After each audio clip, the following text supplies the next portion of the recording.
हम बनाते हैं statement and profit and loss, उसके थोड़े ज्यादा डिफिकल्ट होते हैं। उसका डेटा नॉर्मली स्टेटमेंट और प्रॉफिट एंड लॉस बना के नहीं देते, करवाते हैं। 4-5 न्यूमेरिकल मेरे कहने से सॉल्व कर लेना, और कहीं कोई डाउट आए तो प्लीज वो डाउट ना नीचे कमेंट में इस वीडियो के दो, मैं ले लूंगी, मैं समझा दूंगी। और हाँ, एक चीज मुझे और भी बोलनी थी बच्चों को, आप लोगों को मेरे 12th में 700 प्लस वीडियोस हो चुके हैं 11-12 की मिला के, बट मैं और वीडियोस पे वर्क कर रही हूँ। अगर कोई टॉपिक ऐसा आपको लग रहा है कि जिसमें मुझे वीडियो बनानी चाहिए टॉपिक, तो आप नीचे कमेंट बॉक्स में मुझे वो टॉपिक दे दीजिए, मैं जरूर वो टॉपिक कवर करूंगी। क्योंकि आज की डेट में मैं ऑन डिमांड वीडियोस बना रही हूँ, बच्चा जो टॉपिक कहता है मैं वो बना देती हूँ। ऐसे मेरे पास मैसेजेस भी आते हैं, बट आई मस्ट सजेस्ट कि वो वहीं आप मैसेज में देखो, उसका नोटिफिकेशन आता है मेरे पास, मैसेज में कमेंट में नीचे डाल दो कि मैम इस टॉपिक पे वीडियो बना दो, मैं बिल्कुल बना दूंगी। आइए अब हम स्टार्ट करते हैं। आपका ये दिया हुआ है इनकम स्टेटमेंट यानी statement and profit and loss. मैंने जो लिया है ना statement and profit and loss, तो बना हुआ है, बना हुआ भी आता है, बिना बना हुआ भी आता है, लेकिन मैं थोड़ा सा फॉर्मेट आपको छोटा सा शॉर्ट में एक्सप्लेन करूंगी। ठीक है, क्या होता है फॉर्मेट?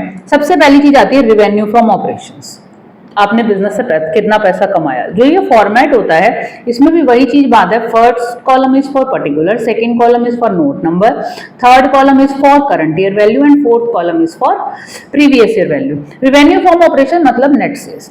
कभी कभी क्वेश्चन में अदर सेल्स भी गिवन होती है, तो वो यहाँ पर आप पुट करेंगे, उसके बाद आप टोटल इनकम निकालेंगे जो यहाँ नहीं है। एक्स्ट्रा चीजें मैं बताती हुई चलूंगी। ठीक है, ये आपके रेवेन्यू फ्रॉम ऑपरेशंस है। पहले फॉर्मेट को समझिए, उसके बाद हम लेते हैं सारे के सारे एक्सपेंसेस। सबसे पहला जो एक्सपेंसेस आता है कॉस्ट ऑफ मटेरियल कंज्यूम्ड, नहीं गिवन, कोई बात नहीं। यहाँ पर जो एक्सपेंसेस गिवन है, purchase of stock in trade given है, change in inventory of stock in trade given है, डेप्रिसिएशन गिवन है, अदर एक्सपेंसेस गिवन है।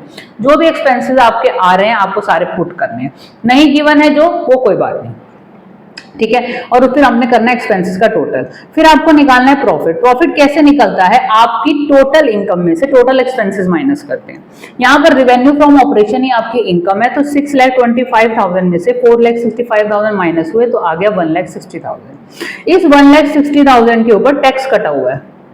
ठीक है, वो कितने परसेंट कटा हुआ है यहाँ नहीं बताया हुआ है, कोई बात नहीं है, डायरेक्ट वैल्यू 48,000 है। बट ऐसा बोर्ड में क्वेश्चन आएगा, आपको ना प्रॉफिट बिफोर टैक्स भी खुद कैलकुलेट करना होगा और टैक्स की परसेंटेज गिवन होगी, तो आपको ये ध्यान रखना है जो प्रॉफिट बिफोर टैक्स वैल्यू निकल के आपकी आएगी उसी के ऊपर ही आपको टैक्स कैलकुलेट करना है। यहाँ लिख देती हूँ, टैक्स कैलकुलेट करके यहाँ पुट कर देंगे और फिर इस 160 में से ये 48,000 माइनस करके प्रॉफिट आफ्टर टैक्स निकाल देंगे। यही हमें इनकम स्टेटमेंट में करना होता है। मैं एक क्वेश्चन ऐसा ले लूंगी जिसमें मैं ये बना के भी दिखाऊं, मैं लेती हूँ और उसे डिफिकल्टी पकड़ूंगी। एक और कॉमन साइज का जिसमें रेवेन्यू फ्रॉम ऑपरेशंस यानी इनकम स्टेटमेंट से बना रही होंगी, लेकिन काम ज्यादा होगा, बोर्ड देता है इसलिए मैं लूंगी। अभी मैं बेसिक वाला ले रही हूँ। ठीक है, अब इसमें क्या करना है, आइए जी कॉमन साइज स्टेटमेंट बनाते हैं।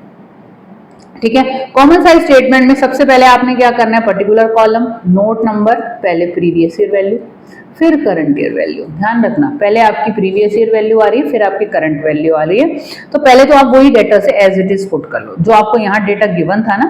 ध्यान रखिए, यही चीज मैंने उसमें कंपैरेटिव में बताई, यही मैंने बैलेंस शीट वाले कॉमन साइज में बताई। ये आपको ध्यान रखनी है कि previous year value will be at first and current year value will be at second. ठीक है, तो ये सारा का सारा डेटा आपने एज इट इज उठाना है। हाँ, ये हो सकता है बोर्ड आपको सिर्फ नॉर्मल डेटा दे, आपसे टैक्स भी कैलकुलेट करवाए, हो सकता है आपसे एक्सपेंसेस भी कैलकुलेट करवाए, वो किसी न किसी की परसेंटेज के बेस पे दिया होता है। मैं पक्का वो एक क्वेश्चन कवर करूंगी जल्दी। ठीक है, वो भी क्वेश्चन कवर करूंगा, बेसिक चीज को सीखो। अब इसके बाद क्या करना है, इसके बाद आपको जो मेजर वर्किंग करनी है बेटा, आपका यहाँ पर फर्स्ट ईयर जो 2020 है, रेवेन्यू फ्रॉम ऑपरेशन गिवन है 5 लाख रुपीस का। ठीक है,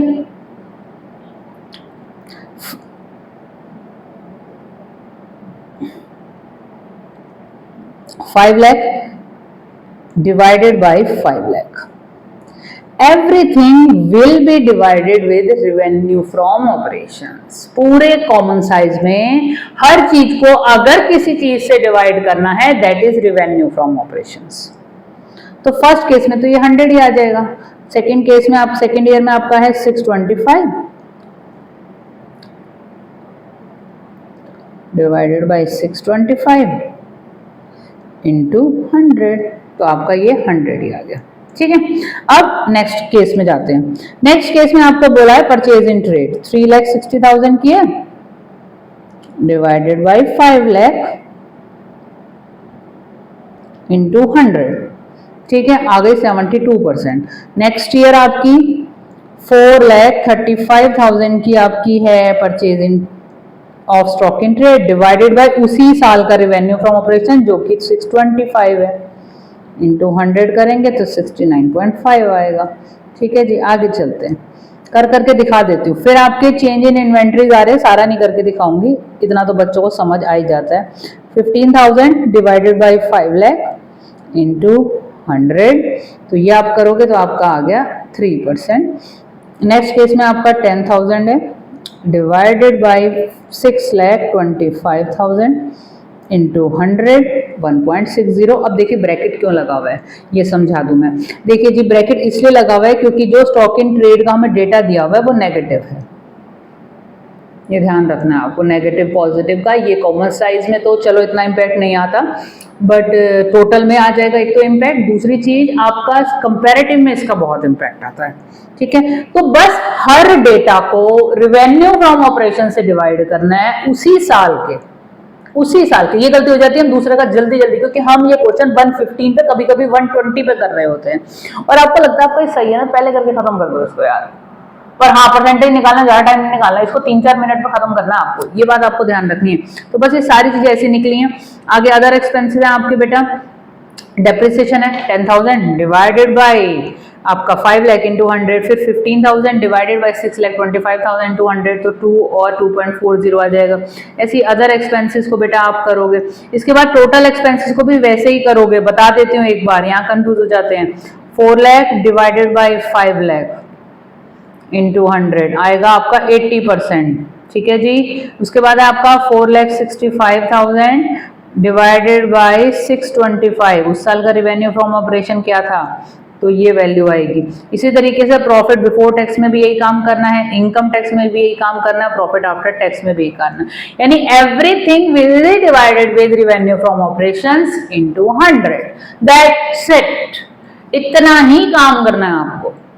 तो आसान नहीं है, आसान लग रहा है ना, करो नीचे थम्स अप, जरूर लाइक देके जाना, कमेंट करके जाना how interesting chapter it is, और कितना विभूति मैम से पढ़ रहे हो, समझ में आ रहा है, कमेंट करके जाओ। हम आपसे हैं और आप हमसे हैं, आप हमसे हेल्प ले रहे हैं और हम आपको दे रहे हैं और हमें इसमें अच्छा लगता है, बट हमें भी तो अप्रिसिएशन चाहिए। तो कमेंट, लाइक, शेयर, फॉलो और अपने फ्रेंड्स तक पहुंचा दो, सबका भला होना चाहिए। एग्जाम डेज में किसी को भी लगे कॉमन साइंस अब रह गया है तो भैया लिंक दे दो यार, इतनी मेहनत कर दो, किसी का परोपकार कर दो।